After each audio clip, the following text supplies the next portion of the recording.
Good evening, ladies and gentlemen, and welcome to our September 10th meeting of the Topsfield Conservation Commission. I'm Dodge Shamroth, your chair. I'd like to start the meeting by reading the chapter that I need to read from the government. Pursuant to Chapter 2 of the Acts of 2022, this meeting public hearing will be conducted via Zoom by remote means.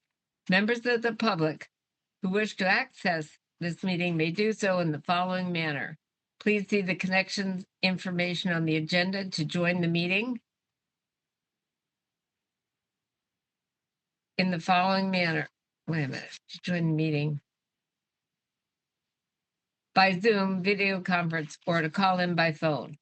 Specific information and the general guidelines for remote participation by members of the public and/or parties with the right or requirement to attend this meeting can be found on the Topsfield Town website at topsfield-ma.gov. You may also email conservation at topsfield.ma.gov or by calling in by phone 978-887-1510 for information and assistance.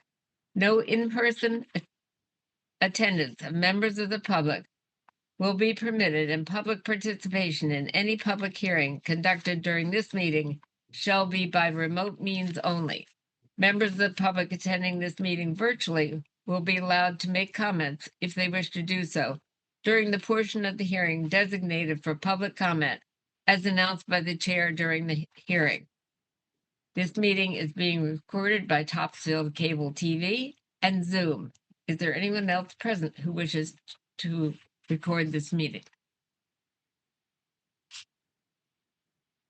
While we are conducting town business by remote participation via Zoom, we ask that you not recognized by the chair or otherwise engaged in the discussion at the moment to please mute your microphone to avoid interruptions outside the conversation. Thank you. I need to start this meeting with an announcement that our next meeting will be on the third Wednesday of the month, which will be October 15th. Application deadlines for all materials will be 3 weeks prior to the 15th on September 24th.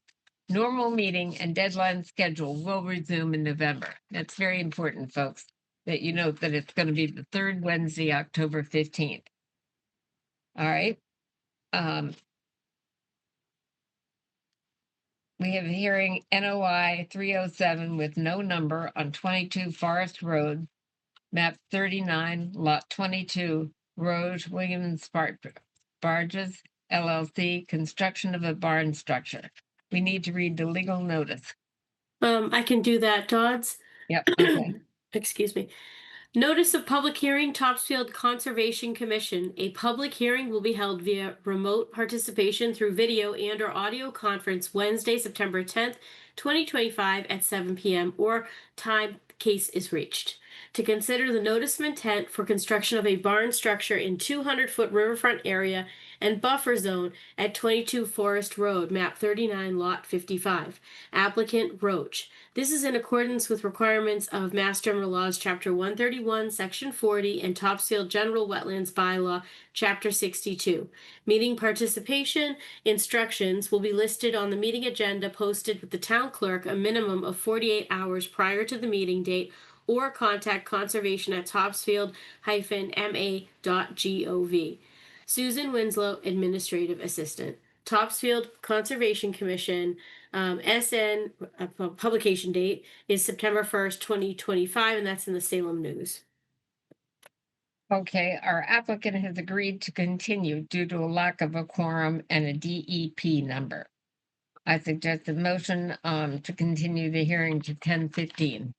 I can make that motion, Dodd. So Okay. I'll make a motion that we continue the hearing on the unnumbered notice of intent for 22 Forest Road, map 39, lot 55, Roach Williams and Sparages LLC for construction of a barn to our October 15th, 2025 meeting. I'll second that. And how do we vote? Shamroth, aye. Jen DiCarlo, aye. Andrew Mulholland, aye. Okay, we'll see you folks on the 15th of October.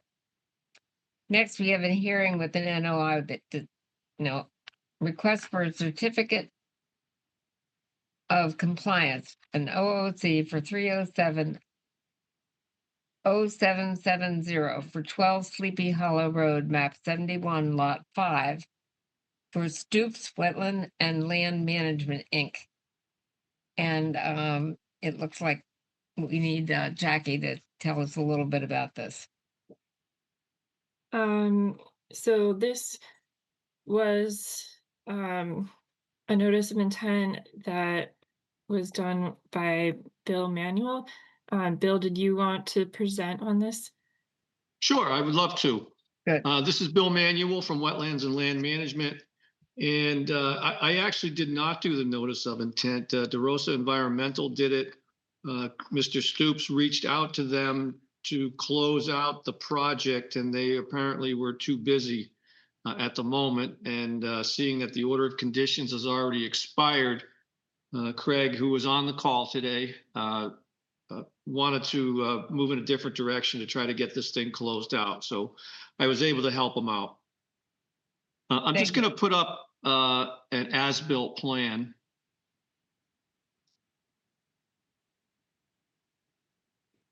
So the project was a fairly simple one. It was for this addition right here. And actually, this was the record plan. This was the addition. There was going to be a new retaining wall here and a little bit of an extension of the driveway. This was to be gravel. There was to be a little plunge pool off the back of the patio, and this deck here was to be rebuilt. And to pick up the roof runoff, there was a little infiltration area here. So in exchange for all of this, there was about 3,000 square feet of mitigation that was proposed, and there was a separate landscape plan which showed a mix of trees and shrubs along the back edge of the property here. And there's no number called out, but if you scale this plan here, it comes out to 3,000 square feet. In accordance with the order of conditions, we did do an as-built plan. LeBlanc Survey has done that and located everything. I compared it to the record plans. The only deviation that I saw was this retaining wall, which was approved to be at a small angle to more align with sort of this edge of the driveway. It was constructed perpendicular to the addition wall. And what that did is it sort of rotated this wall out just a tiny bit, and there ended up being about 65 square feet additional gravel surface in this location here. It's offset because Craig never put the little plunge pool in, which by scaling the record plan coincidentally was 65 square feet. So that between this rotating out and this not being built, it's basically a wash. I'm happy to report I did look at the mitigation area. It was installed in the fall of 2020.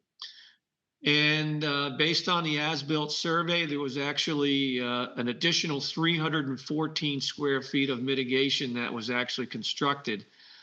It is fully grown out. There's just a mix of shrubs and herbaceous plants. A couple of trees were planted, a couple of red maples. One of them has succumbed apparently to being rubbed on by a white-tailed deer. Got barked up, and this year did not, it probably happened last fall, and this year it did not come back and leaf out. But all of the adjacent canopy cover is 100% from the natural wetland. And there's a whole mix, a whole suite of other plants all throughout this area, in addition to what was specified. So after virtually five full growing seasons now, this being middle of September, I'd say that this area is fully vegetated and the objectives for the mitigation plan have been met. So with that, you get an additional 314 square feet of mitigation area. It was a wash between this little deviation and what was not built. everything is completely stabilized 5 years later, and we're looking for a certificate of compliance to close out the project. Thank you.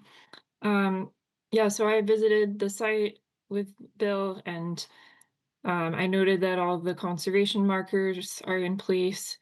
The planting area, while not all the plantings survived, is still full of native plants.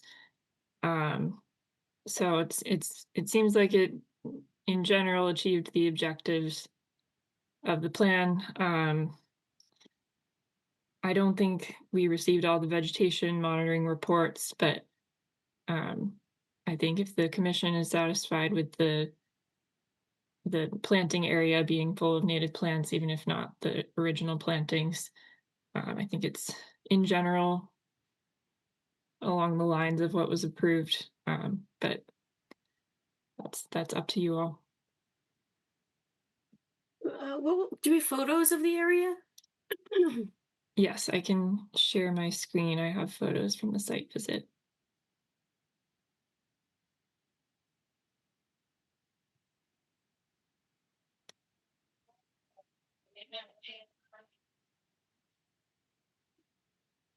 Okay, so this is showing the driveway with the retaining wall that goes around the driveway.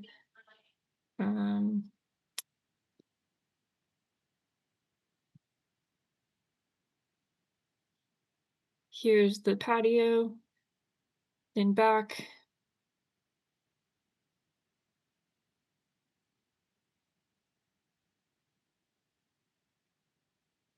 And here's, you can see some of the conservation posts and the planting area in between them. That section had a lot of jewelweed, which is a native plant, and maybe a few plantings mixed in. And then you can see here, there's some goldenrod. There's that tree that didn't make it, you can see in the middle. And then there's another view. And there's another view of the planting area.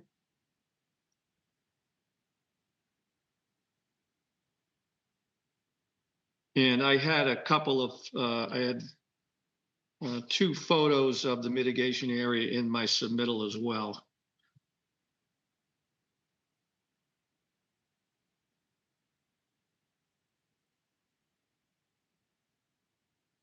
Do you want to share those? Are you able to? Ooh, Oh, okay. that's not so easy. Are they substantially similar to what Jackie just showed for the public's Yes. benefit? Yes, it illustrates that the area is fully grown out from the, we didn't find any wetland flags after 5 years. But you know, there's no lapse in vegetation from the naturalized wetland on the right side of the photo, right out and beyond the no disturb markers. You can see the marker there is actually engulfed by some of the herbaceous vegetation. Yeah, so here's the photos that were submitted, which they didn't scan as well as my photos, but you can see it's showing more of like a side view of the area. Looks very nice. And that's, you know, kudos to Craig. He was very diligent about, you know, getting that installed in a timely manner. And then, you know, certainly respecting the no disturb markers and not encroaching anymore on that. So he certainly was invested in that and did his part.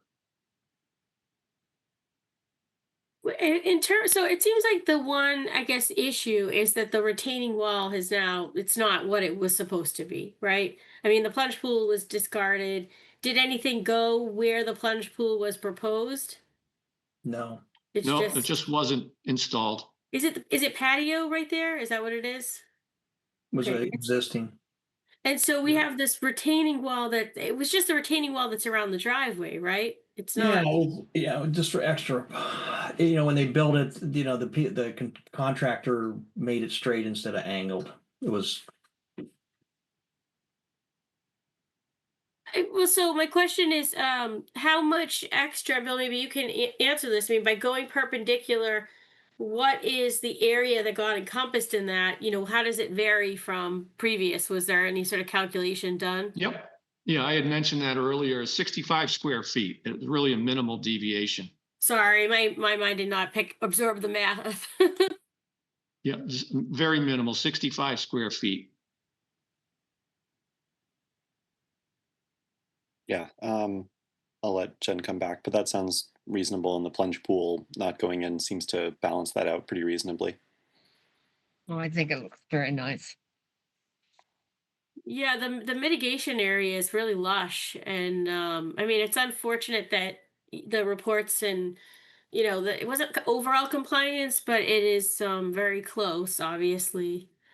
Um, so it looks good. I guess maybe people Right. from the public. I don't have any more questions. Do you have any more questions, Andrew? I don't either.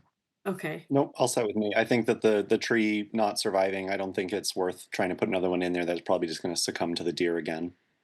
Right. Anything from anyone from the public at all? Okay, can we have a motion? I'll put forward a motion to issue a certificate of compliance for order of conditions number 307-0770 for 12 Sleepy Hollow Road. That's map 71, lot 005. I will second that motion. Oops, sorry. And how do we vote? Dodge Shamroth, aye. Jen DeCarlo, aye. Andrew Mulholland, aye. All right. Thank you for your time this evening. Thank you. And I hope you enjoy the backyard. It looks beautiful. Thank you.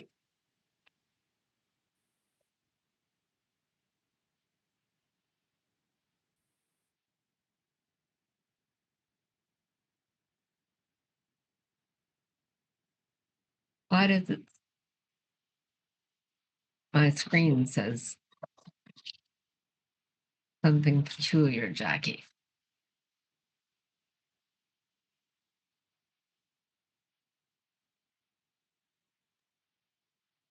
I don't know if we're continuing or not, folks, because my screen says something very peculiar on it, and I can't We can continue. hear you perfectly fine. Oh, you can? Okay, my Yeah. screen was blank and it said see Stoops or something on it. Oh, It yeah, we it can. didn't change. Okay, thanks. Next we have a request for a certificate of compliance for 00C, and that's certificate of compliance. 3070857 for 97 Salem Road, map 70, lot 5, the Cirillo family trust nominee trust 1 and Thomas Magetta Corporation. Okay, so this order of conditions was for septic system. I visited the site with the applicant and observed that the grass had not fully grown in over the leach field. And they did realize that they were meant to plant trees according to the order, but they planted apple trees outside of the buffer zone, and I let them know that they needed to plant native trees in the buffer zone. And so I suggested that we wait and see if maybe plant more grass and make sure that grows in over the septic system, and then plant some plants in the buffer zone before um, before we sign off on the certificate of compliance. So the applicant's representative agreed to continuance. So I recommend that we continue this to our next meeting, and hopefully by then it will be all set. Yeah, that makes sense to me. Not natives and not in the buffer zone. It's kind of a double whammy of not following it. Yep. Yeah. Yeah, I mean, I understand because there were apple trees that they cut down, and then they planted them very close to where they had cut down the apple trees. So it was a very like in-kind replacement almost. No, I get it. It Mm. just, it says what it says, and so Right. follow that. It was an effort. Yeah. No, I think it's all in good faith. I'm happy to make a motion, Dodds, if everyone else is ready. Okay. Yep. Okay, I'll put forward a motion to continue the discussion to our next meeting on October 15th to allow time for the grass to grow in and for replacement plantings to be installed in the buffer zone. I will second that motion. And how do we vote? Dodge Shamroth, aye. Jen DeCarlo, aye. Okay. We lost And- Andrew. Andrew Mulholland, aye. Yeah, I seem to be cutting out every now and then, so apologies. No, I heard you. Okay. All right, so we'll continue that to the 15th then. That's too bad, but kind of needs to be done. All right, now we're moving on to enforcement, other things, enforcement orders. We have one for 92 Parsonage Lane, which is 2024-02, 92 Parsonage Lane, map 17, lot 4, for status update. Is the homeowner on by any chance? I am. I'm trying to figure out how to turn on my camera. Okay, take your time, and you should state your full name for the, Yes, Mike Dyke. Oh, you're muted, Mike. Oh, sorry about that. Yes, Mike Dyken, 92 Parsonage Lane. and my screen just says Mike and nothing else. Yeah, Everyone- I'm still trying to Okay. figure out my camera. Sorry. All right, take your time. Take your time. I think we're pretty familiar with this one, though. This is Yeah. Yeah, the I guess I can start by saying that Mike has been very good about keeping up with sending reports on the progress of removing the stone walls and installing the silt fence. I think the recent work that he's done is to install the silt fence along the next portion of wall, which was a significant effort putting in that silt fence. It seemed, because it was all vegetated back there behind that stone wall. And then I think he started removing that second portion of stone wall. So I think he's planning to request an extension from us, to allow more time because his deadline was approaching. And I know we had said on the order, the enforcement order, that the deadline would be as agreed to by the Conservation Commission. So I think our deadline is coming up in early September for this one. And hopefully we can discuss with Mike how long he thinks it's going to take and come up with a deadline from there. Yep, I wouldn't add anything to that. That was a great summary, Jackie. Thank you. Okay, well, how much longer do you think it will take you, Mike? Well, so as Jackie pointed out, I was making fast progress on the silt barrier until I encountered the vegetation. And that was a pretty significant amount of effort, both to clear the vegetation and the root substructure under the soil, Mm, because the silt fence has to be buried to a certain depth. And so that was a really big setback in my schedule. But imagine. since I've completed that, I've actually been making pretty fast progress. So I intend to continue working until basically the ground freezes. I think at the um, end of next month, I should have, a pretty substantial portion cleared out. But it's hard for me to say how long it's going to take. So I don't really even know what to ask for, because I feel like whatever I ask for, either it's going to be too little or too much. So I looking for guidance on what recommendations might be.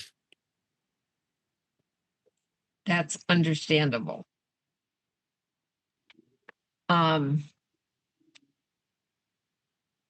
I think Jackie was suggesting coming back next month, but that seems kind of soon, to be honest. I mean, I don't think I Oh, had I'm sorry. I suggested thought a I heard particular this. date, but I thought I heard Um, something about September. I think that was the original deadline was Oh, like beginning of September. I don't we're recall in the exact September. date. We're halfway through September at this Yeah. Yeah, I point. think it It's was like pretty very soon. Maybe it was end of September, but it was before our next meeting, which is why How now is about, the time to discuss the new yeah, deadline.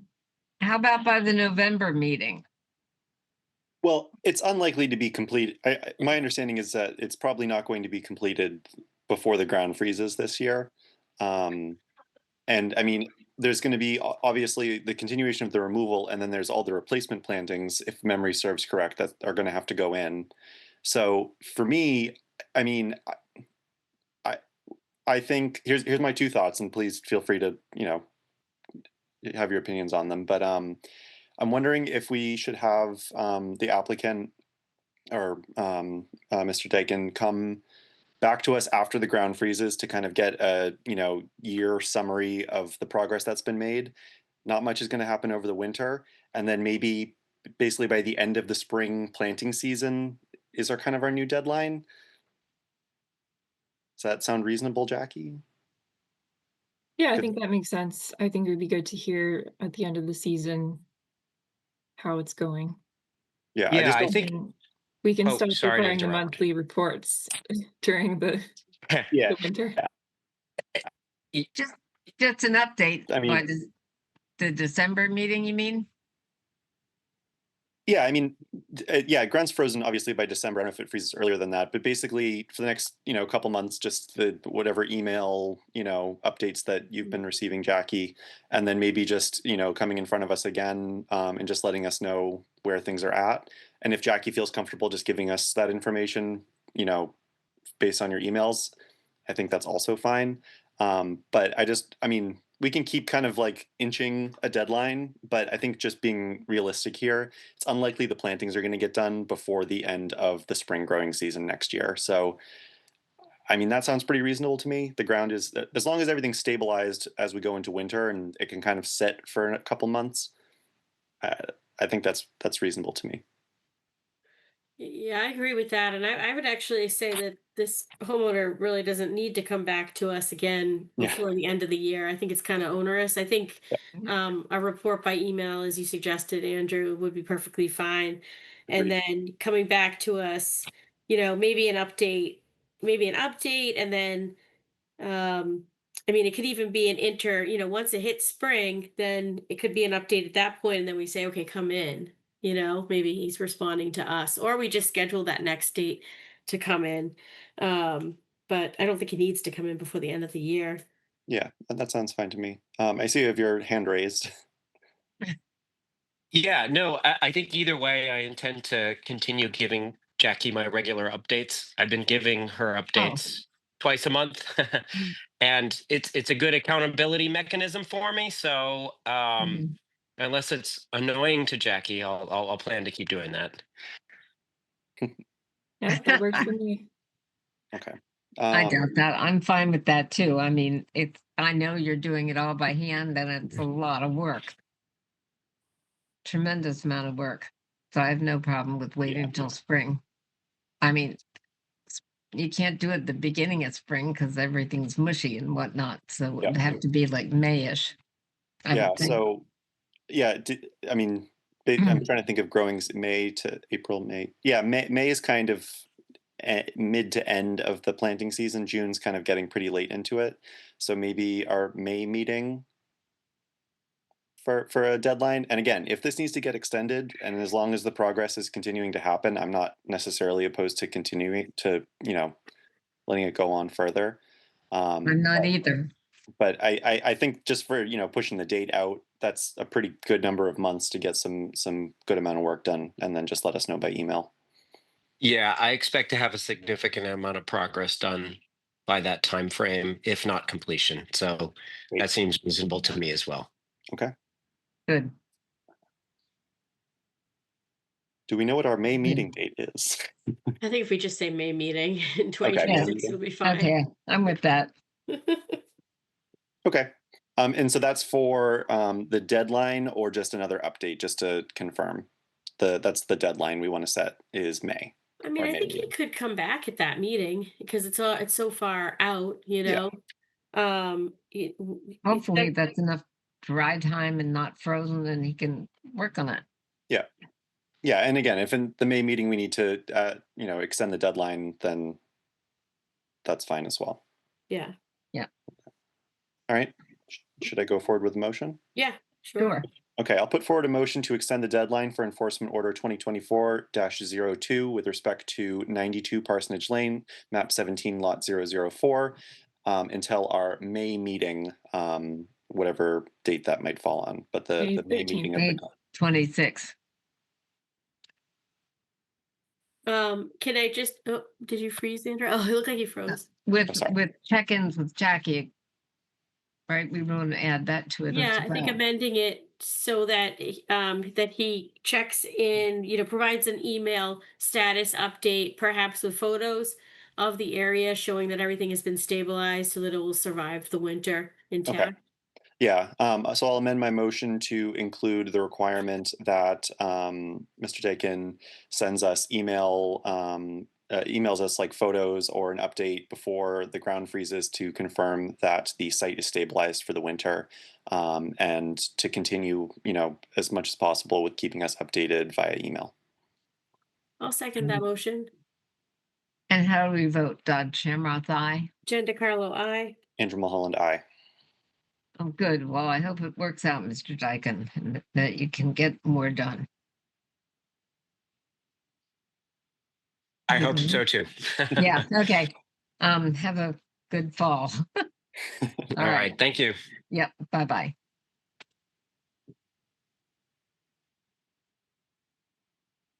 Okay, next we have an enforcement order for 30 Canterbury Hill Road, map 19, lot 067, for discussing the enforcement order of that.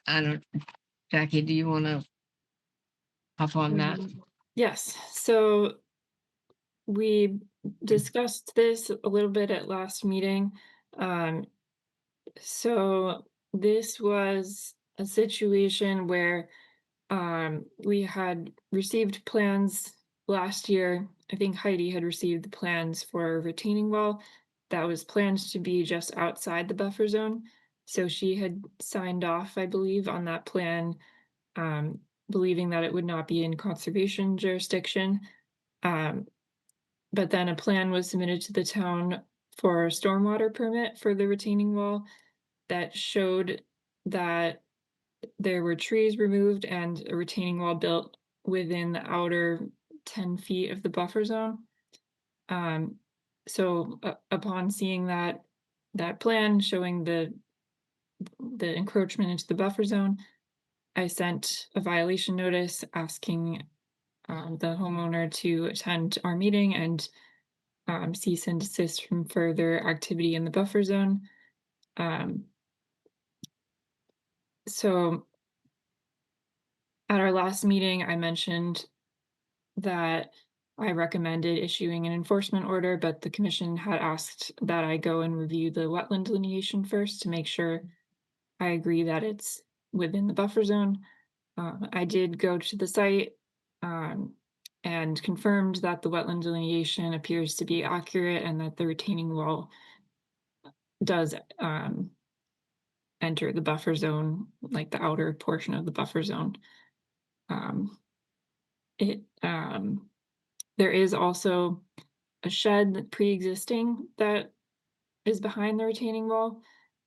So I discussed with the homeowner about options, given that we would likely need to issue an enforcement order requesting either removal of the wall and restoration of the area, or an application for an after the fact notice of intent, which then the commission would have the authority to either approve or deny based on whether or not the commission agrees to grant a waiver.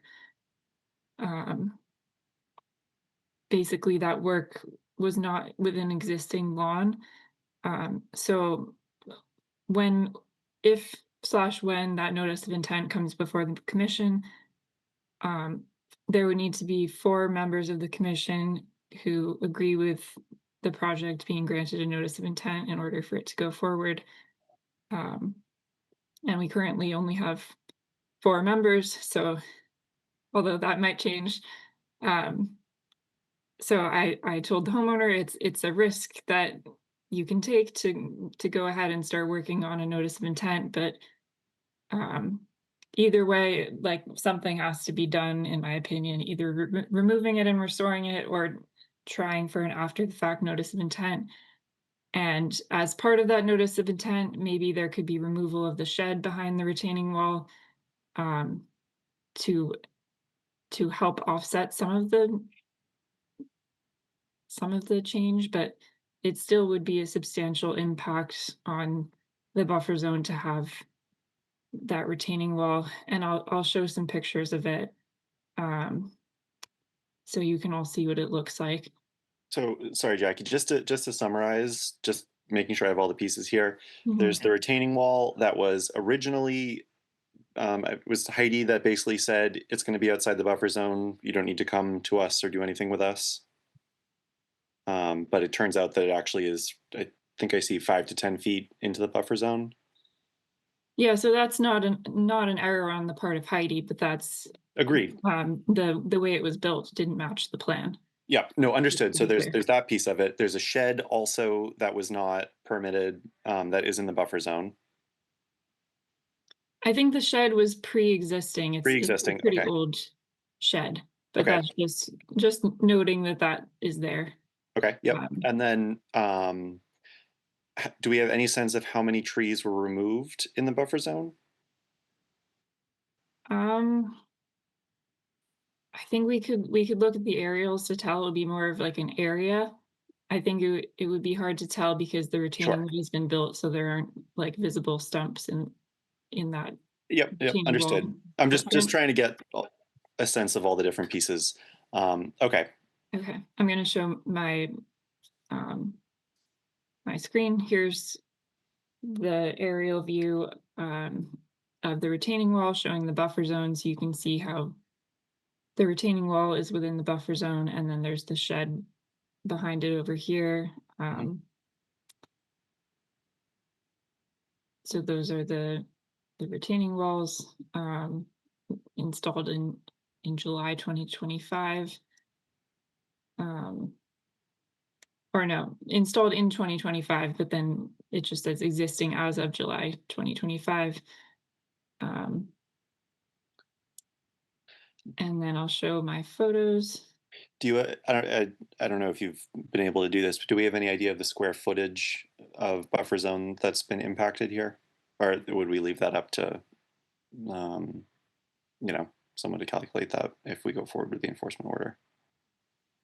I think we could leave that up to someone to calculate. I haven't done the calculation. Nope, fair enough, just asking. So there's, let's see. So this is, if you were looking at that plan, this is like the top right corner. So in back of the house on the right side. It's less steep in that section, or maybe that's the back left. Let me see. Yeah, that was the left side. So then here's the middle of the retaining wall. It's very tall in this section. I would guess around 6 feet in that section. I noted that the silt fence needed to be repaired. Oh, that's the same.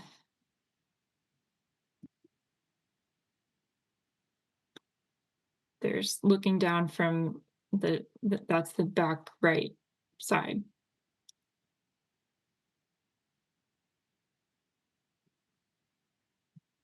And then here's looking up at it from the steep slope below. So it is on a very steep slope.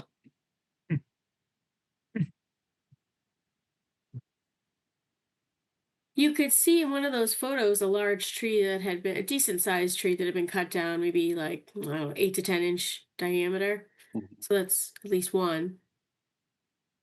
You're saying there's no stumps.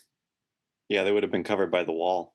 I mean, there Yeah. might be some, but you wouldn't know if there were more because they could have been covered by the wall. So I didn't really look for it, but Mhm. I can tell based on the aerial photography that there has been a change in the tree cover.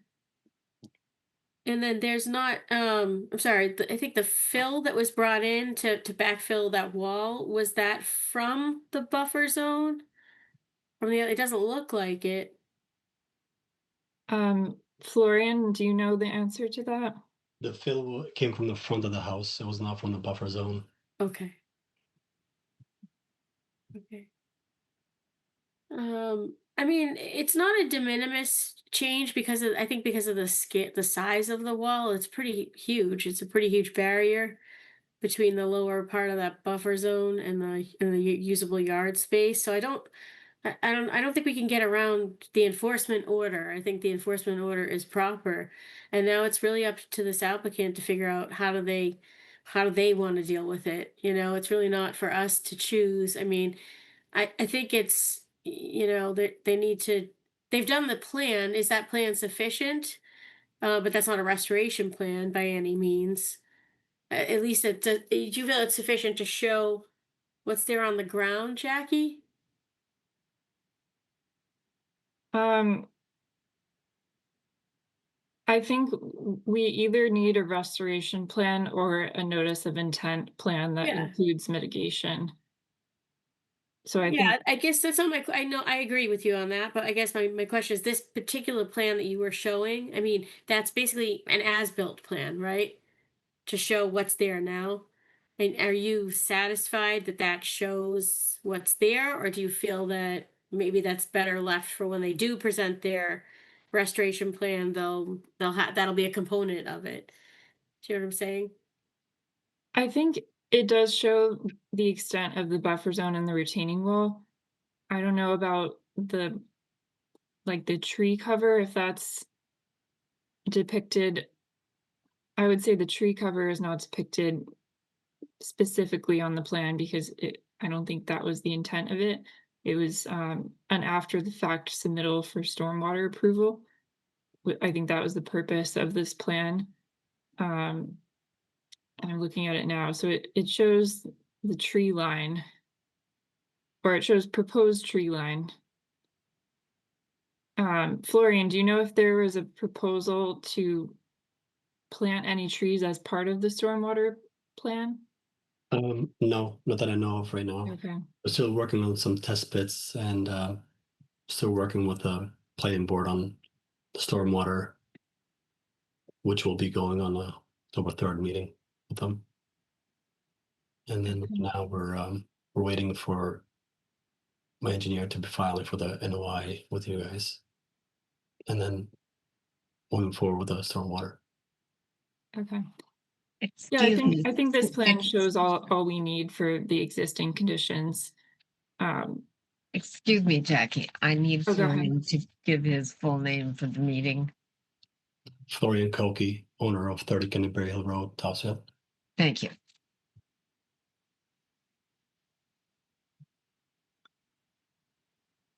Okay. I and to the to Mr. Koki, I guess what I'll say is it sounds like, based on what you just said, that your intention is going to be to attempt to file a notice of intent to get this work approved. So that's your prerogative to go forward with that. At the same time, we'll issue this. And I think, I mean, in my preference would be to still issue the enforcement order, obviously. Now, yeah, I don't know. This is a tough one. I think Yeah, that I think it's not, I actually don't think it's that tough. I really don't. And that's just my opinion, sorry. Because it's in the buffer zone, you know, so it wasn't, it's, so I think we have to do an enforcement order and then, Yep. you know, I think the toughest part is just saying, you know, provide a restoration plan or file a notice of intent and just setting the time frame. I think the other complication is that he's still working with the stormwater piece of it and the planning board. Mhm. So it's like the chicken before the egg, as it always is. You know, I mean, does he need to get that kind of worked out because maybe they're going to have some drainage put in, and then that might impact his plan coming to us, right? So, and of course, you know, what we do might impact them, but I think it probably has to get through the planning board process. I'm guessing because they're going to need to show that stuff on any sort of notice of intent plan, right, Jackie? Right. I mean, I don't know if I don't know if there would be anything as part of that plan that would need to change within the buffer zone. Um, but I think within the buffer zone, we would also have the ability to comment on stormwater, but only in that small section within the buffer zone.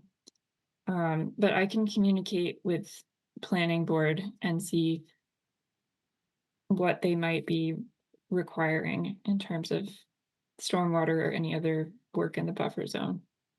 But I do think we should put an enforcement order because we need to sort of compel action either way, Mhm. rather than just waiting for the notice of intent to hopefully come in. Agreed. Just to put a deadline on it for when it needs to be done. Okay. Yeah, so it's not just stagnating here. It's like actually something's actually happening. Yeah. I see a hand raised by someone I in was from the just going public. to ask Andrew, but I didn't know if we were finished discussing. Mhm. Thank you. Anyone from the public who wishes to comment? Yeah. Hello? Yes, Hi. please state your name, Hi. address, and I'm Linda Spellman. This is my husband Peter. We're at 32 Canterbury Hill Road.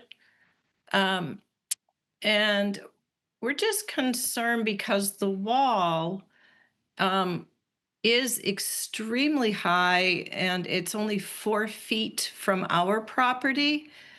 Our house is only 13 feet from the property line, so the wall is basically right there. And I guess our concern is when they put a drainage system in, is there enough room? Because there's only 4 feet between the wall and our property. And it seems like the way it's angled now, it's a very sharp angle that it's just any water is going to come straight down onto our property. That's what we're concerned about. And I know they're still working on the stormwater drainage system, but I guess my concern is we would want that water diverted back around the wall, which is the area that you're talking about, is the buffer zone. So I don't know. It just seems like because of the placement of the wall being so close to the property line, there's no place for a drainage system to go.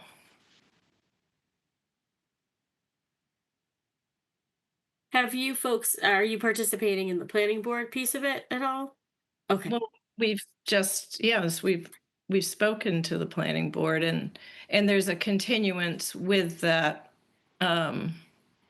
the permit for the drainage system. You know, We just want to make sure that both the planning board and the conservation commission, communicate too, so that the water, the hydrology issues are satisfactory. They're met to be right. satisfactory to the Concom, and as well for the engineering that has to happen, and that the water doesn't end up on our property, because when the ground freezes, we're very concerned if there's a rainstorm right next to us. We had lots of trees there before, absorbing a lot of the water. And it was lower. That property where the wall is now was lower. So it was a big gully going down into all the wetlands. Now it's 7 or 8 feet higher. So it's a completely different change in topography. yeah. So just to confirm, Jackie, could you bring the plan up for just 1 second? Yes.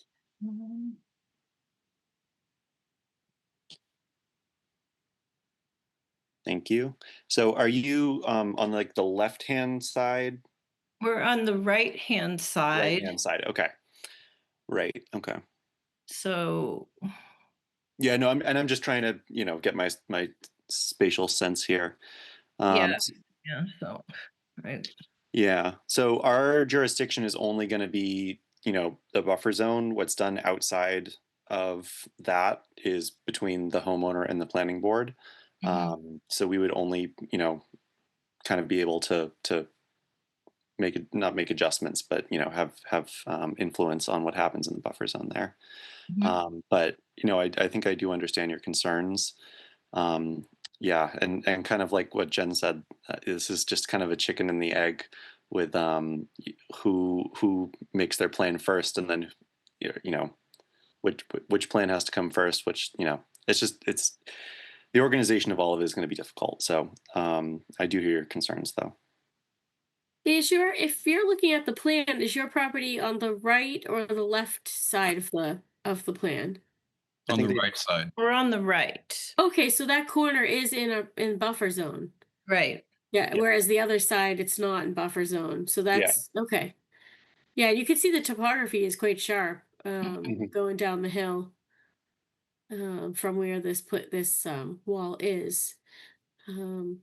Yeah, so to be clear, the light blue line here is the buffer zone. Anything above it is the buffer zone. Mhm. So it's only the corner of the wall on that side of the property that would be in the buffer zone.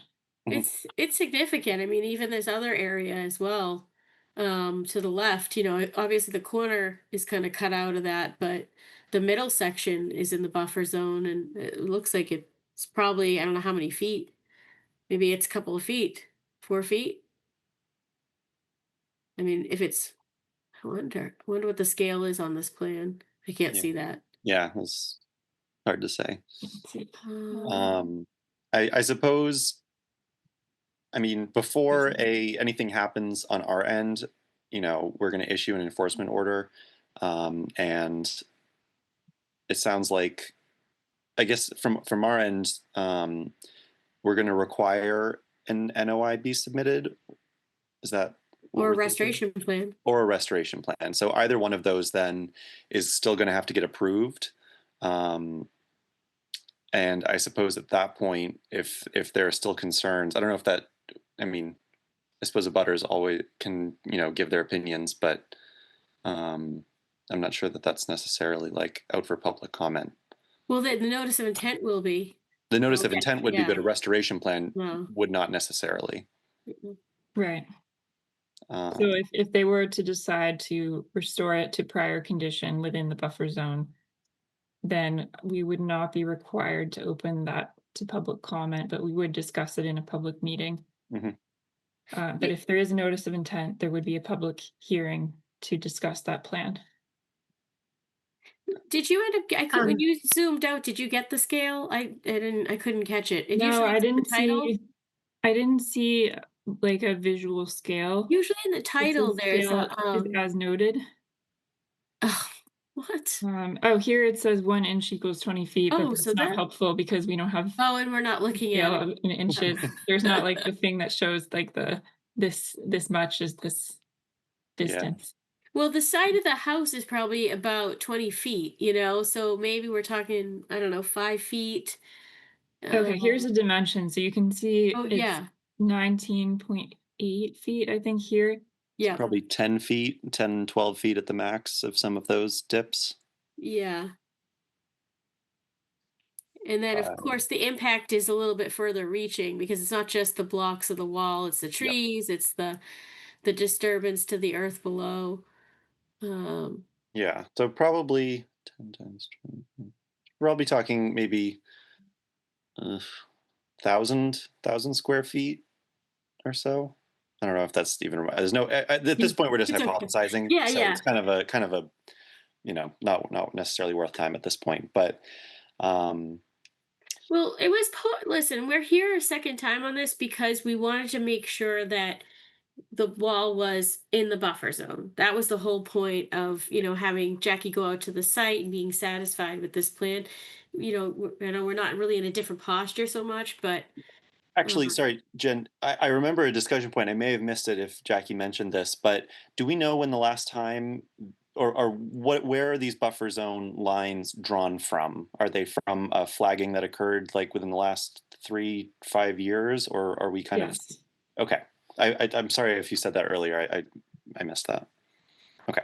So I think Heidi may have already reviewed the flags, but I didn't find like a report on that. Okay. I think she would have looked at it when this plan was submitted. But I went and looked at them and the flags were still there. And I thought they were accurate.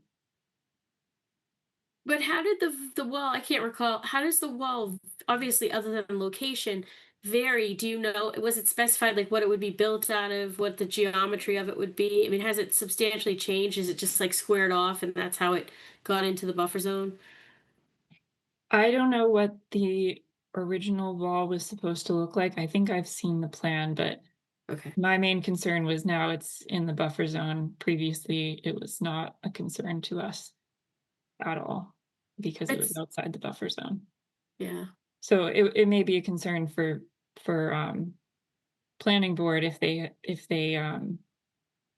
like the details, but for us it's like no wall versus a wall in the buffer zone.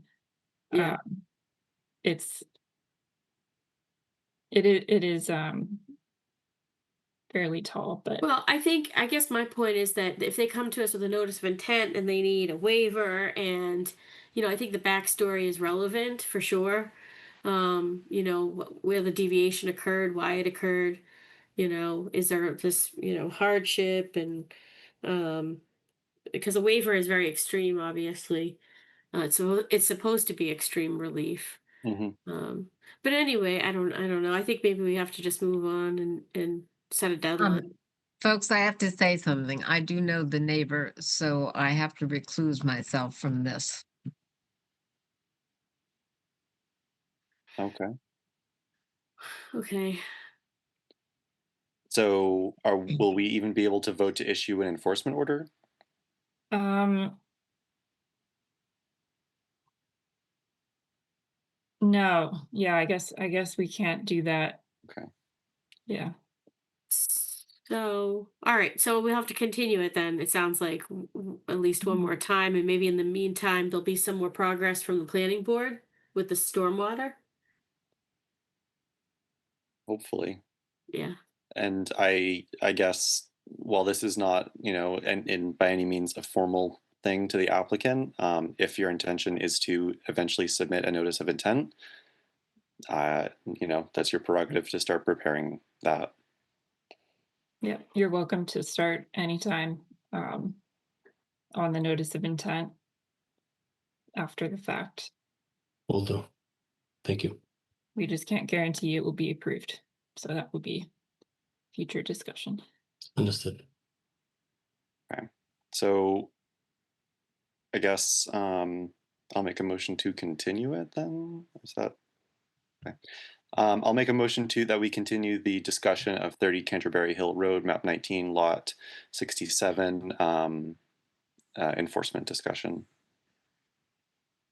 I will second that motion. All right. And how do we vote? Jackie, I don't vote on this, or do I? I think you should vote just on the motion to continue it because Okay, then I vote aye. Jen DiCarlo, aye. Andrew Mulholland, aye. Okay, well, we'll see everyone back on October 15th. stop sharing. Okay. The Sorry next about that. I didn't realize it until, and then I had to say something. Yep. Okay, next we have a enforcement order on 38 Candlewood Drive. We're looking for status updates. It's map 43, lot 2. So this one, I think at the last meeting I had let you all know that they had removed the large pile of fill that was behind their fence. And they had seeded the area. There have been no updates since then, so I imagine the seeds are still growing, but hopefully soon we can follow up on that and hopefully close it out soon if the plants are growing back.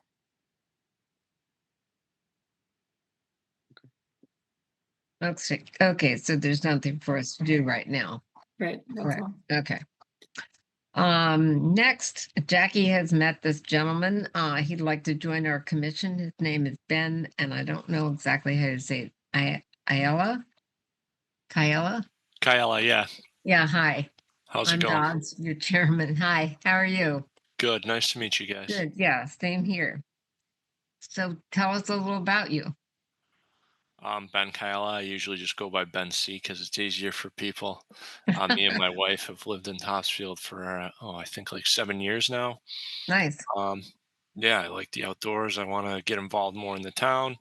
I was an environmental science major a long, long time ago. I work in manufacturing currently.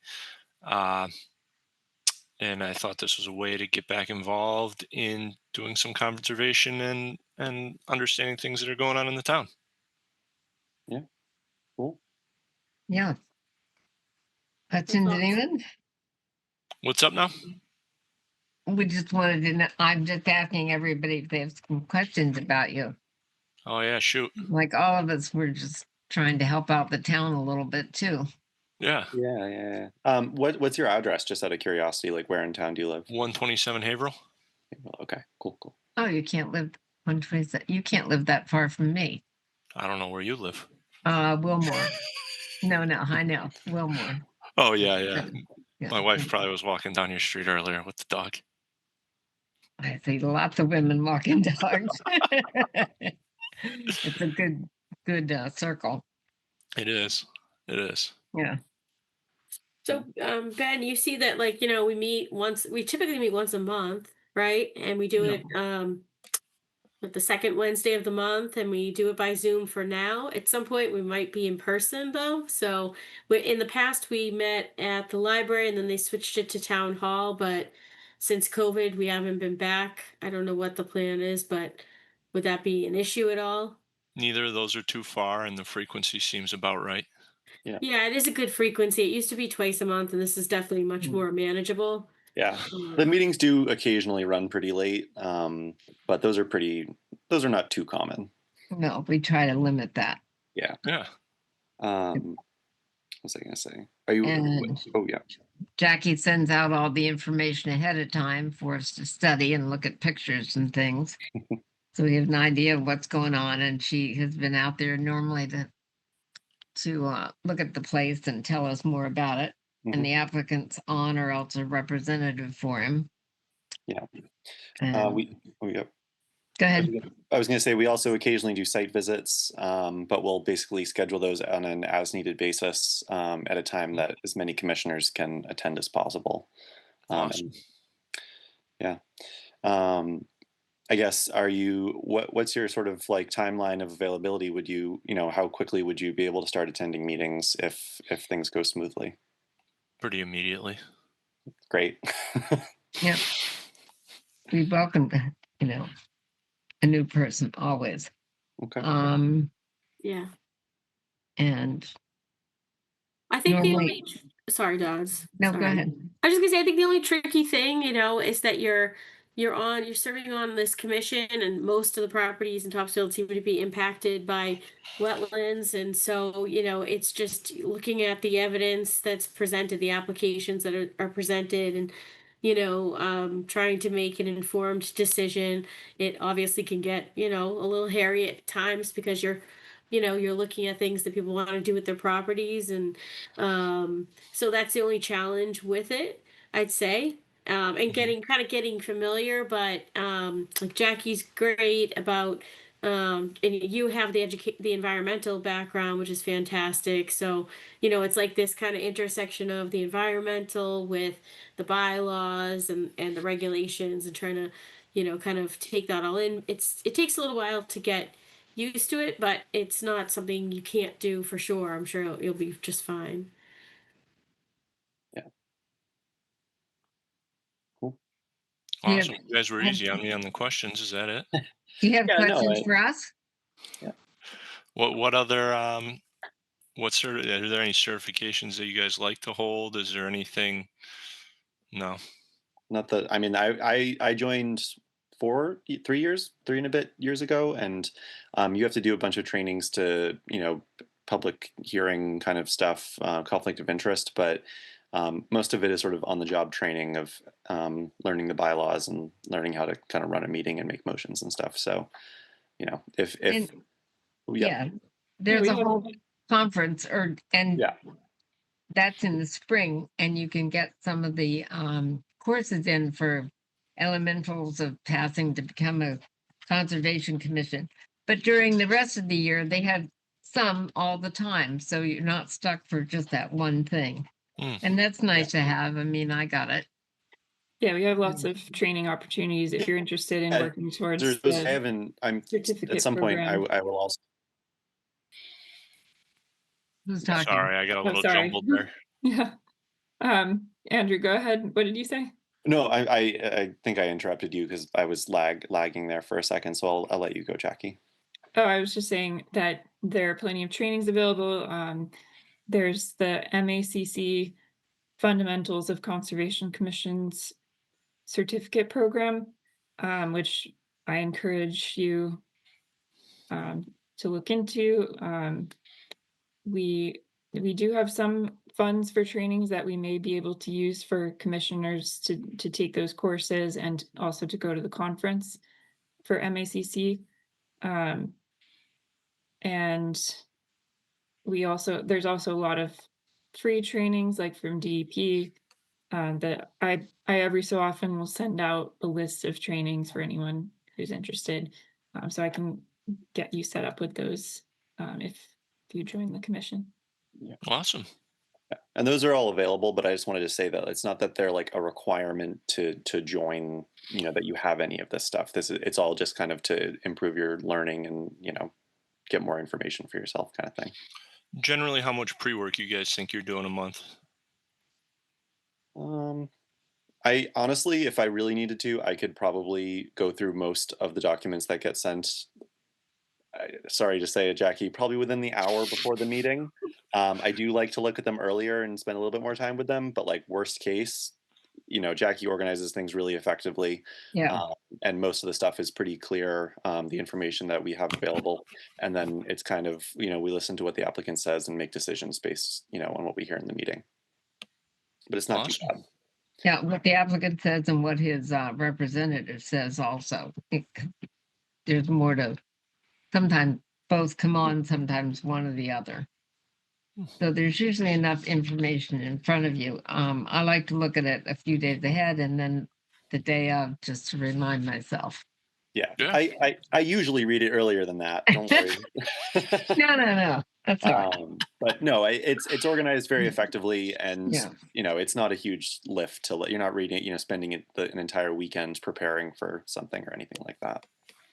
Cool. But some of the applications are going to be on the agenda for several weeks at a time, so you're kind of continuing to do the same thing week after week. Mm-hmm. And where's all the reference material? Do you guys you talk about all the buffer zones? Where are those delineated? Where are they viewable? Oh, so those will be. I'll share the plans in a Dropbox link to everyone, usually the week before the meeting. So that includes those plans that show the wetlands and buffer zones in proximity to the project. And then also like photos and other documents that were submitted by the applicant. Yeah, Awesome. there's also sort of I've definitely looked this up before. I think there's Massachusetts, like some sort of GIS program that is publicly available that you can look at some of it. But what we have available to us is going to be like specifically flagged areas that are going to be quite precise. And so that's what we'll default to. If we just are looking into something, then that sort of more general piece of info is usually sufficient. And then we, in town hall, there's records and all that kind of stuff that Jackie will bring to us. Awesome. I don't think I have any other questions. I'm all good. I'm all set. Okay, well, hopefully we'll see you after Uh, the next selectman meeting then. Well, Dodds, would you like me So- to make a motion to have us officially recommend to the Um, select board? yes, we can recommend Did I cut out? Ben, but we I think I might have can't, cut out. but can you hear me now? We Mhm. can recommend Yes, I Ben, cut out there. but we Yeah. can't, yeah. No, I understand, but would you like me to make a motion that we officially recommend him? Well, that's it. Jen, do you agree? Yeah, I mean, we're gonna vote. We're gonna vote to recommend, so we can help. You know, I Okay. guess I agree, but we'll Okay. do. We can. Yeah. Okay, I'll make a motion to Okay. recommend Benjamin Kaela's appointment to the Topsfield Conservation Commission. I'll second that motion. And how do we vote? Dodd Shamrock, aye. Jen DeCarlo, aye. Andrew Mulholland, aye. Okay, Ben, we hope we see you after a selectmen's meeting and that you continue to be interested. Awesome. got- So what are my next steps? Do I need to show up to the selectmen meeting? So I will inform them and send them your application, and then I think they should contact you when they have a meeting scheduled, but I'll make sure that all happens. Awesome. Thank you. Thank you. Okay, we hope to see you again soon. I hope so. If it is, it's October 15th. Good. Okay, all right, good night. You're Um, welcome to stick around too. Oh, sure. Dodds, I think we missed the Topsfield Fair discussion. Did I miss it? Um, Oh, sure thing. Sorry about that. Whoops. Is Greg here? I am. Oh, hi, Greg. Sorry I missed are you. you? Yeah, good. That's okay. That's okay. It's good to see everyone. So it's getting near fair time, and we're here at our typical time. We like to approach the commission to start getting things in order. Our order of conditions and parking management plan that's referenced in the order of conditions requires a few things. One of which is us to schedule a couple site visits with the commission prior to the fair, specifically 1 week before the fair and then the day before. I know in years past we've moved those days around a bit just because it made more sense, especially in damp years. It just gave the fair more time to install the barriers to keep cars out of specific areas. Things have been pretty dry, but we all know typically when the fair comes, it typically changes. So we do have some flexibility in those dates. The week before would be 9/26, but it may make sense. That's a Friday. It may make sense to move that to 9/25. I know that works out better for Jackie. It works better for me also if the commission's okay with that date. That might be a good one. And then the day before the fair, so opening night is Friday the 3rd. So the day before would be Thursday the 2nd. So I would suggest either that Wednesday, which would be the 1st, or that Thursday, which would be the 2nd. And again, we can move these around whatever works best for the commission. I do have fair staff gathering the data from the monitoring wells, so we'll be submitting that ahead of time, which will show what the last 30 days yielded in all 5 wells. I did pop the covers a couple weeks ago, and all but one were dry, which is a good sign. I know we'll also be submitting in that letter the emergency contact information for not just myself as the environmental parking monitor, but also Kurt, who's going to be there every day, and then Jim O'Brien, who's also going to be there every day. You'll have their emergency contact information. That's all I have, unless anybody wants to chat about anything else. Yeah, I think so. I can't make the day before the fair, but I could do the 1st. Are there any visits during the fair? Yes, so I'm I'm required to go out every morning, and for commission members that aren't familiar with the typical protocol, what's required is an environmental parking monitor has to be designated. And I've been doing it for a while now. I'm going to do it again this year. And my job is to go to 4 of the fields that they park in that have jurisdictional resource areas within them or adjacent to them. And uh, the requirement is to try to keep the fields as safe as we can and avoid impact where we can, with the understanding that, cars driving over a grass field over 10 days is going to create some areas that are going to be void of vegetation post fair. And that requires restoration. There's a whole restoration section in the parking management plan. But I go out every morning, and in years past, I have either sent a text message. Last time it was to Heidi. Before that, it was Lana. And Jackie, we'll find out whatever works best for you. But I typically put together an email with some photos of each field with a brief update of how things are looking. And the plan does allow us to request permission to use areas that will cordon off early on in the fair. But the only way we can use those areas is to make a request to the commission through you or whoever the designated commission member is. And then typically we'll schedule a quick site visit where I'd say, hey, this area is looking pretty good. We've been saving it, or it's finally dry enough. Do you agree? And if an agreement is made, we move the markers to allow cars to use those areas. There's been years that we've been stuck at the poles. We haven't been able to go beyond them. And it's mainly the river lot that is the one that we're watching. The other lots seem to be stable. In fact, they've been stable all years that I've been doing this. But there's also been years that we haven't been able to go on the grass at all because the river was too high. Last year was great. We parked all the way to the trees, and post fair, there was very, very minor damage to the field at all, which was rare.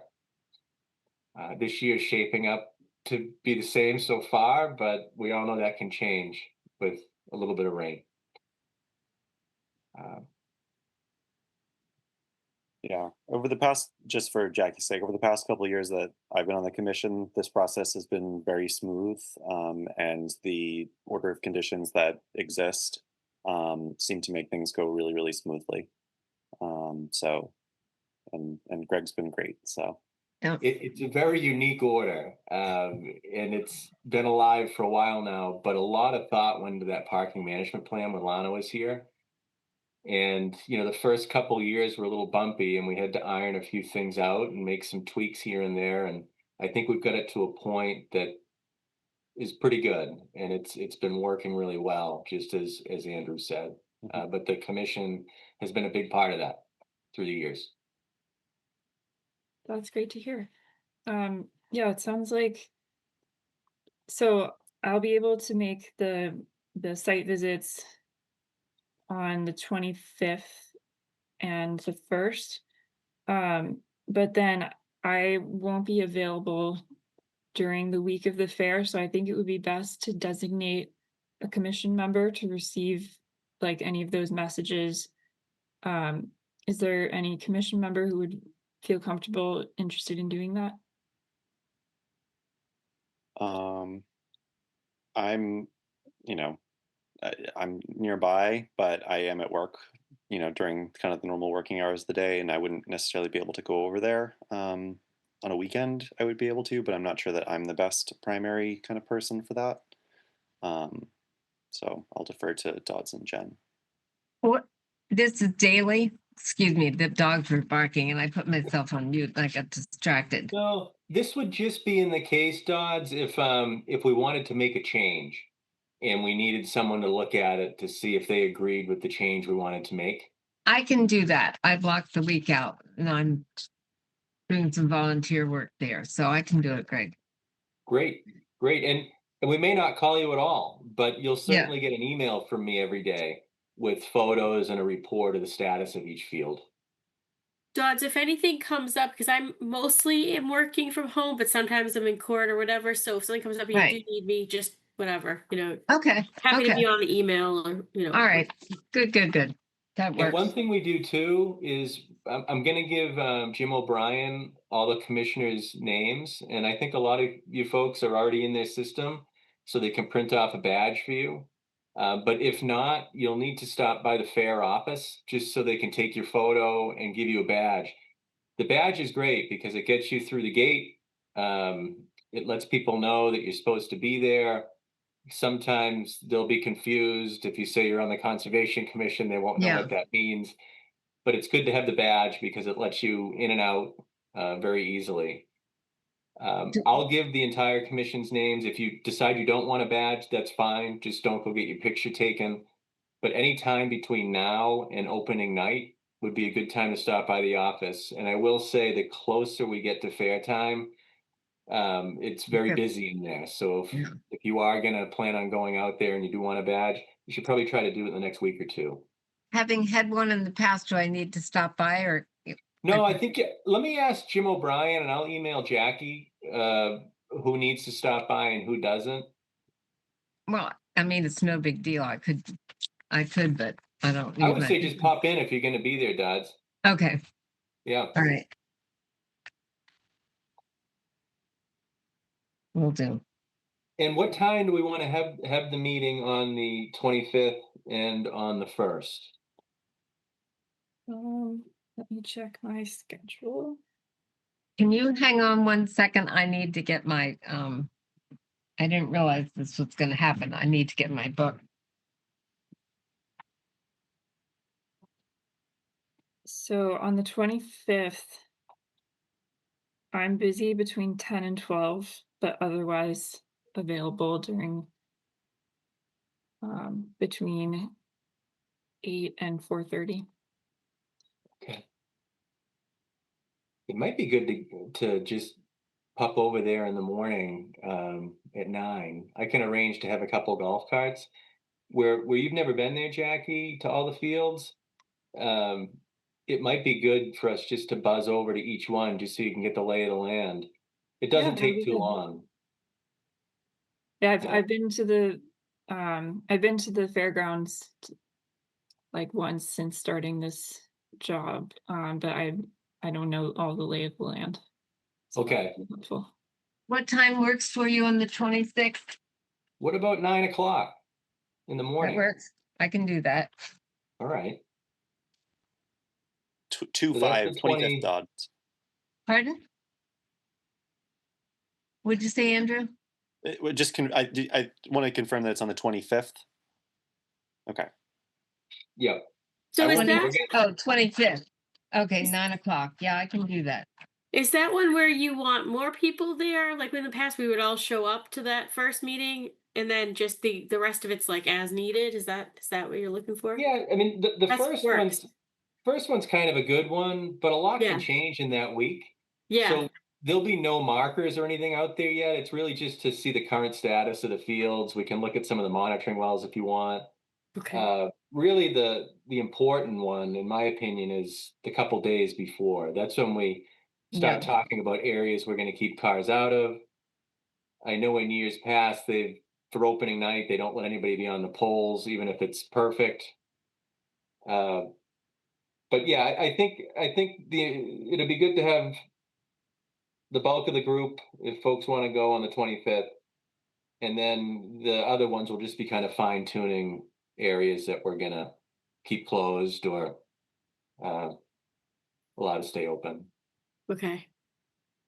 And then a time for the meeting on the 1st. Did we determine one of those? So the morning would be good for that one too. That will just give me and the fair staff enough time to get the ropes and lights and markers all out there. I can do that one. Yep. So Yeah. 9 a.m. again. That works. 9 o'clock 9 again. works? All right, Yeah. great. And if 9. anything changes, we can move this around. We just Greg, want- that's 9 yeah. o'clock Yep. on the 1st. There. Okay. Yep. All right. I can do that one too. All right, perfect. Well, that's Good. all I have. Great, thank you. That's all she wrote, right? Yeah, that's it. Okay. But thank you Good. very much, everybody, and Good to How's see your you. family? How's your family doing, by the way? they're good, thanks. Yeah, everybody's good. School started. That's been interesting, but so far so good. Good. Well, Yep. All right. Good to Good see night. you. Good night, everyone. I'm gonna suggest moving to the Johns Lane enforcement order and then the ANRAD for 249 Raleigh Bridge Road because Mike DeRosa is here for those. Okay. Wait a minute. We're going where? It's at the bottom of the page that we were just on mine. It's third amended enforcement Oh, order. right. Okay. For John's Lane order 2016-01, 25 and 20 rear John's Lane, a status update. You want to do both at once? I can read both at once. Sure. Okay, and also a third amendment enforcement order 2022-04, 25 Johns Lane, a status update, amended enforcement order for 2024-4 Johns Lane map 76 lot 2, a status update. Hi, Mike. Hi, everyone. Yes. Thanks for putting me at the end, Jackie. I had Peabody tonight, so I asked Jackie to put me at the end so we could do both. So thanks for that. I think, Jackie, you just want an update on these. One is, And I'm sorry, I didn't ask for your name for the oh, I'm record. sorry. Yeah, That's Mike DeRosa Environmental, representing Ray Lawton for the 3 enforcement orders on Johns Lane. As the commission knows, the commission has amended the enforcement orders to include restoration plans for all 3 of those. Ray is in the process of still building his house. He's mostly done. I haven't been out there, to be honest, and Jackie, maybe you and I should go do a site walk. I don't know if you're around next week, but Yeah, that would work. whatever works for you, send me some dates by email. Because we should both put our eyes on where things are out there. One of the deadlines, 2 of the deadlines are coming up in November. I think we're going to have to extend those, but I haven't been able to get in touch with Ray on what his timeline is. And this time of year is crazy for him with work and plus all the work he's doing on the house. So 2016 and 2022, those 2 enforcement orders, I think are supposed to be completed by November 25th. And I think we'll have to extend those, but like I said, I think Jackie and I need to go do a site walk and then we'll come back to the commission, maybe at the October meeting with a realistic deadline. And then, the one for 2024-04, which is John's Lane, that's the one behind his house, which is really just a regrading, a looming and seeding and planting. I don't think he's done with the house yet, so I think that's not been done. So I sent a written request for an extension to the 25th of November, which gives us time to get seed down and things growing before the winter. Did you get, I did send that, didn't I, Jackie? I didn't. Yes, I got that. Sent that, okay. So that's really the update. I think what we should do is come back at the October meeting and do another update.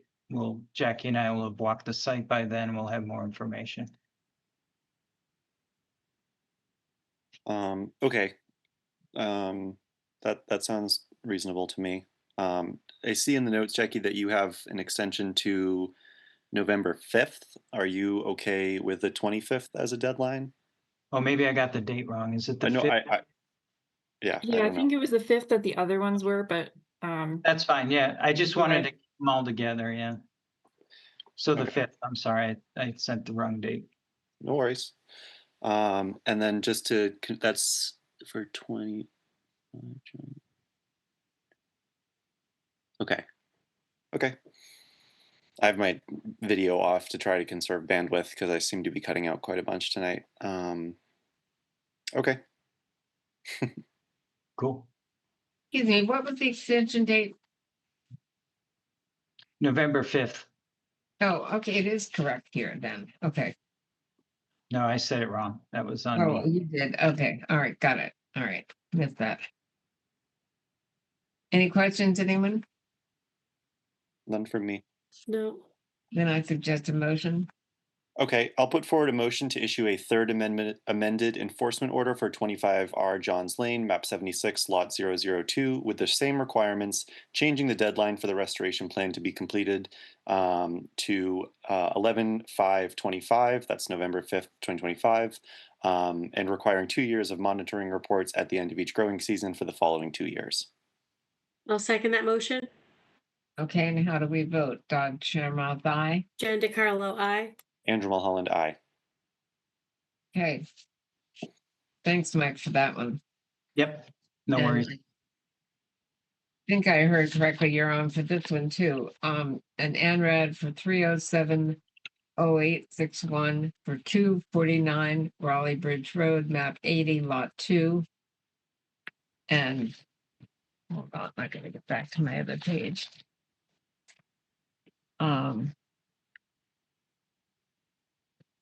Lost my place. Sorry about that. Andrew, you need to read the legal notice on this one. Yep. So a public hearing will be held via remote participation through video and/or audio conference Wednesday, August 13th, 2025, at 7 p.m. to consider an abbreviated notice of resource area delineation for verification of wetland resource area boundaries at 249 Raleigh Bridge Road, map 80, lot 002, applicant Donhauser. This is in accordance with the requirements of MGL Chapter 131, Section 40, and Topsfield General Wetlands Bylaw, Chapter 62. Meeting participation instructions will be listed in the meeting agenda, posted with the town clerk a minimum of 40 hours prior to the meeting date, or contact conservation at topsfield-ma.gov. Susan Winslow, Administrative Assistant, sent by the Topsfield Conservation Commission, and this was posted on August 4th, 2025 in the Salem News. Thank you, everyone. Mike DeRosa, DeRosa Environmental, representing Alfalfa Farms to wrap up their ANRAD process. Mike, And excuse me, 1 second. We did get the proof of a butter mailings, correct, Jackie? Yes, correct. Okay, sorry. I didn't mean to interrupt. oh no, that's fine. So our firm did the original delineation, which was used in the ANRAD application that they submitted on their own. And then they called me in to walk the line with Jackie, which we did. We poked a lot of holes out here looking at soils. We didn't change any of the wetland line. And we staked out the 100-foot buffer zone in 2 locations. But over in this area, if you can see my mouse, and then up here, and most of their proposed activities outside the buffer zone. But tonight, we just wanted to ask to have the commission issue an ORAD and an order of resource area delineation, firming the wetland line as shown, and ask any questions. I don't know if there's anything else, Jackie, you need me to say or do, but I think we agreed with the line, and it was just to issue the ORAD from the commission. What's an ORAD? Override? The ORAD is the Order of Resource Area Delineation. That's what the commission issues in response to an ANRAD, which is the abbreviated Notice of Resource Area Delineation. And I'm sure attorneys had something to do with the language of those things, but. Yeah. And the intention of this is just to determine where the wetland lines are and nothing else. This is just marking where the wetlands are, and with no other effects here. If they do any work within your jurisdiction based on this buffer zone and wetland delineation, then they need to come back to you with either an RDA or an NOI. And sorry, to the person that just asked that question, would you be able to give your name and Yeah. And you address? need to wait actually until we ask for public opinion, if you don't mind. I absolutely will. Do you want me to wait to give my name? Just hold on for a few minutes, Yep. okay? Sure. We'll ask. Okay, go ahead. That's all I had, unless Jackie had other questions or the commission had other questions. No, I think you covered it well. Yeah, as Mike said, I was out there and I agreed with the wetland boundary, so I would recommend approval of the flags. And yeah, I agree that the purpose of this NRAD and issuing an ORAD would just be to confirm these flags locating where the wetland is, but this does not approve any work within resource areas. Okay. Jen, any questions? No, as long as Jackie's satisfied that the flags are accurate. At the moment, I don't. Of course, we haven't heard from the public, but Well, no, don't I'm have waiting questions. to Yeah, ask I them. don't. Yeah. All right, now, is there anyone from the public who wishes to ask a question or comment? My name's Deb LeBlanc. My husband Mo is here as well. We're at 281 Rowley Bridge Road. And I apologize because I thought I was on mute. So Oh, that's all right. Don't worry about it. my question was answered, and also the fact that it was brought up that it's just to delineate the wetlands, and if anything further is to be done, they need to bring it back to the board, correct? Correct. Okay, thank you very much. Oh, you're welcome. Thanks for joining in. Thank you. Yeah. Are there any other abutters that have any comments? All right, then I suggest a motion to issue an order of resource area delineation. The only thing I would point out before the motion is made is that there's a discrepancy between the file numbers. One says 0861 and the other one says 0859. Do we have what's the correct file number? Oh, Oh, I good think it's call. 0861. I think I probably copy pasted the motion. Yeah, Do you think that's okay. Yeah, that's right. Let me just double check, but I think that's I'll what look it up happened here. too.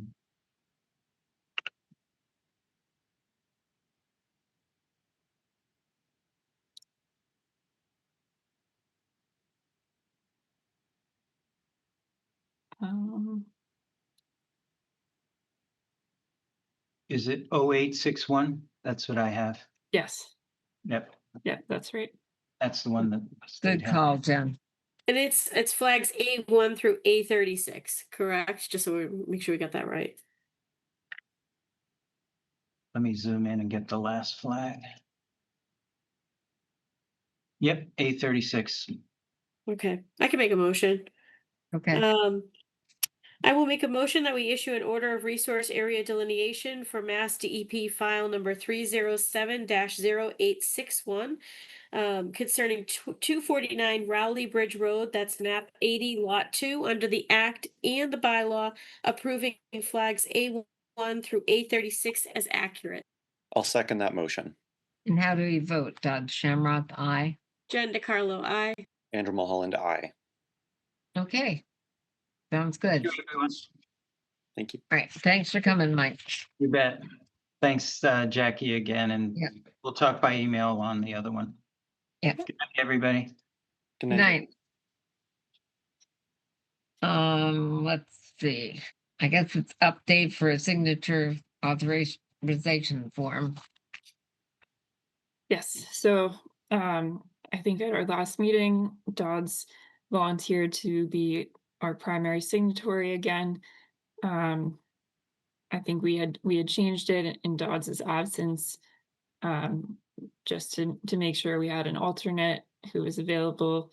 But I guess now the motion we need would be to approve Dodds as the primary signatory, and then we need to decide who would be the alternate if Dodds is not available. to be the second option for signatory.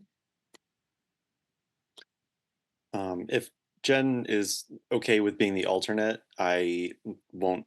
That's it'll be totally difficult, fine. difficult for me to get to town hall now that I'm working. Yeah, no worries. I'm happy to Okay. do it if you guys would like me to. So I guess we just have to we have to vote for Dodds to be the primary and then me switch to secondary. Do you want to make the motion then? Yeah.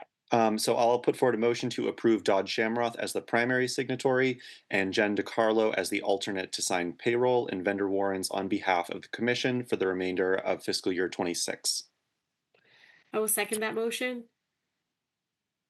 And how do we vote? I get to vote for myself, huh? Yeah. Okay, aye. Jen DiCarlo, aye. Andrew Mulholland, aye. All right, great. Okay, and then we need one for Jen. It was all bundled together. We're good. Oh, we're all good? Okay. Yeah. All right. Thank you, folks. I guess. No, sorry. So the next thing is Do you the wanna, yeah. permitting it should- forms. I'm just seeking approval from the commission for my effort to fix the permitting forms to make them easier for myself to fill out and more up to date with the current DEP forms, because we have our own Topsfield forms that are meant to cover Topsfield's bylaw plus DEP when we issue an order or a certificate of compliance. And so far I've done certificate of compliance form and DNI form. So it's a long-term goal for me to do all of the forms, but I've done the easier ones first because the order of conditions is like 20 pages.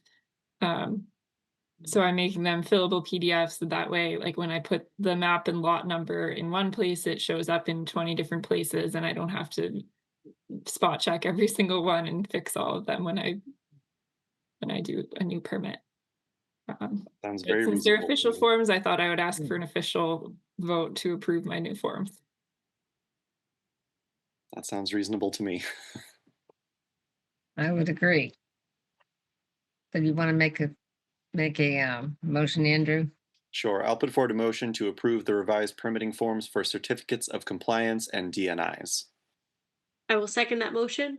And how do we vote? Dodd Shamroth, aye. Jen DiCarlo, aye. Andrew Mulholland, Andrew? aye. Okay. All right.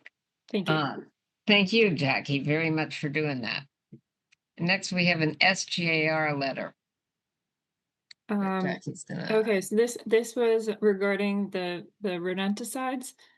So Lisa had come to our meeting in the spring asking for us to consider taking action against second generation anticoagulant rodenticides, and those are basically rat poisons that move up the food chain and cause deaths to wildlife and occasionally can cause issues for pets and small children too, because the rodents will eat the poison and then they'll sort of die slowly, but they'll be sort of roaming around and then something else can eat it, and these particular chemicals move up the food chain. And if a larger animal eats enough of them, it can cause them to also become poisoned. So that's the background on this. And then I know we had considered doing like a permit condition at Lisa's request, but then town council had advised us not to do that.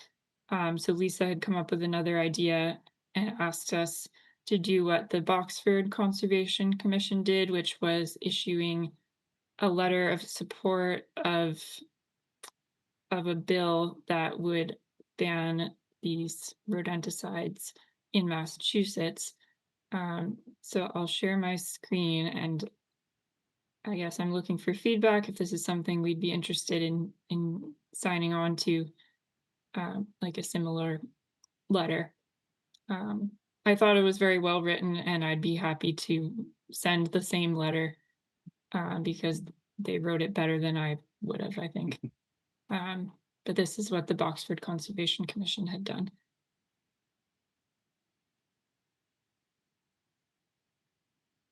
The only question I have is there anything else in these bills that, does it extend beyond the anticoagulant?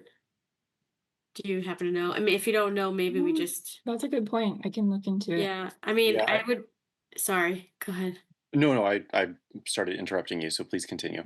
No, I was just gonna say, like, I don't really want to go. I'd like to just to be smart about this, I guess, and not that I want more to do, but I would like to just take a quick look at the bills, to make sure there's nothing in there otherwise offensive, that we would be getting behind. I have no reason to believe there is, but Oh, but yeah, it's a I good think that's very idea. prudent. I think Yeah, I Yeah. think when I looked it up, it was very very specific. I'm looking at it now. So H965 is titled An Act Restricting the Use of Rodenticides in the Environment. okay. And then it would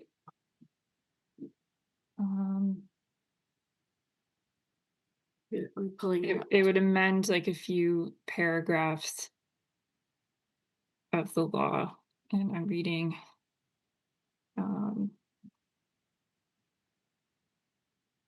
So it would insert a definition called anticoagulant rodenticide, and it defines that. It's a very technical definition of the way that it interferes with blood clotting based on containing certain ingredients.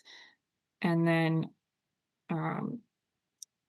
a chapter of the general law would be amended by adding that the department, with the approval of the board, shall by regulation establish a process and standards for the limited use of anticoagulant rodenticides by licensed applicators in public health emergencies, provided that such process and standards provide for one-time indoor use in a single location to address an urgent public health emergency as determined by State Department of Public Health. There's some more details on how that would need to be done. Regulations shall also include provisions for emergency use of anticoagulant rodenticides to protect drinking water supply, to control vectors for mosquito-borne illness, and for emergent infectious disease control.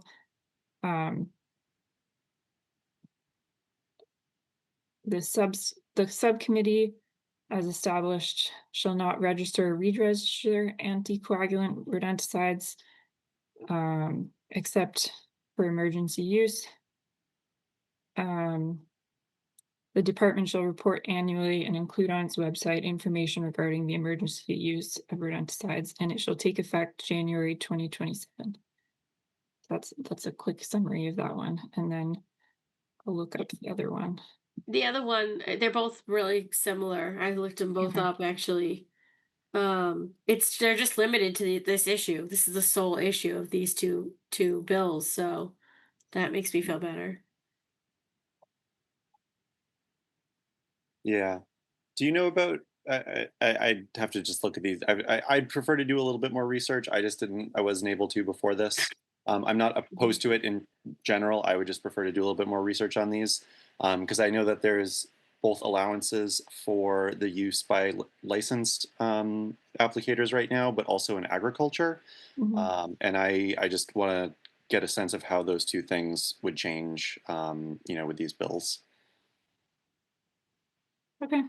Um, Yeah, and I'll note that also. I know MACC and MSMCP. I think the two conservation organizations, I believe, have both supported this bill, and at one of those conferences, they were having us all write postcards in support of it. So that's a good sign in Yeah. my mind that the conservation organizations Yeah. are on or of that opinion. Yep. Yeah. So yeah, apologies for asking us to move this onto our next meeting, but I would just feel more comfortable if I had a little more time to review the bills. I think it's good. I think it's good that Yeah. we're taking it seriously. We're looking, not that we don't take other things seriously, but that we're taking it slow to get on board and doing our due diligence. Yeah, definitely. Okay. Well, put that on a little later. I think the last thing we have are meeting minutes for June 11th, 9th, and July 9th and August 13th. However, I was not here for those 3 meetings. And we don't have a quorum, so should we put this off for another I think Yeah. so. meeting? Yeah, that would be good. I can make a motion that we table discussion on the meeting minutes for June 11th, 2025, July 9th, 2025, and August 13th, 2025 until our next meeting on October 15th. I'll second that motion. And how do we vote? Dodd Shamrock, aye. Jen DeCarlo, aye. Andrew Holland, aye. Okay, do we have any other business that anyone wants to bring up? So I had a trash update. Yeah. Because that's been part of my life in town hall recently. So the white goods and metals collection this year requires online sign up on the town website, and the deadline is tomorrow morning at 8 a.m. for this round of curbside collection of white goods and metals. So last chance to get on, and there won't be another one for 6 months. That And 8 a.m. deadline, I mean, I'm sure yeah.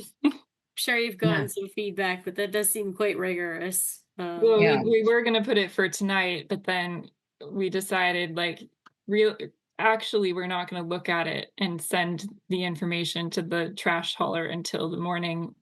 And that's giving them 24 hours notice before they come and pick it up, I think. Okay. So we thought we'd be honest and say that it's the next morning rather than Yeah, some lie and tell arbitrary. people it's the night before, because Yeah, that's true. Mm. Oh my God. I don't envy you on the trash thing. yeah. And then my other announcement was just that DEP is doing their series of deep dive trainings this fall. I thought they were great. And I sent you guys the meeting link in Yep. case you're interested. There's also the fall conference coming up, and there's upcoming other MACC training. So just let me know if you want help registering for any of those.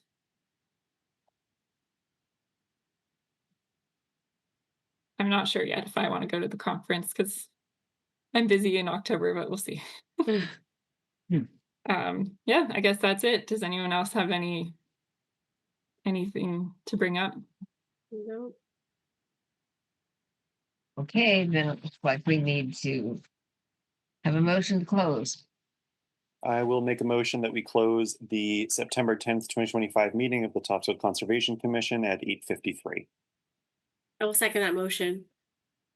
And how do we vote? Dodd Shamrock, aye. Jen DeCarlo, aye.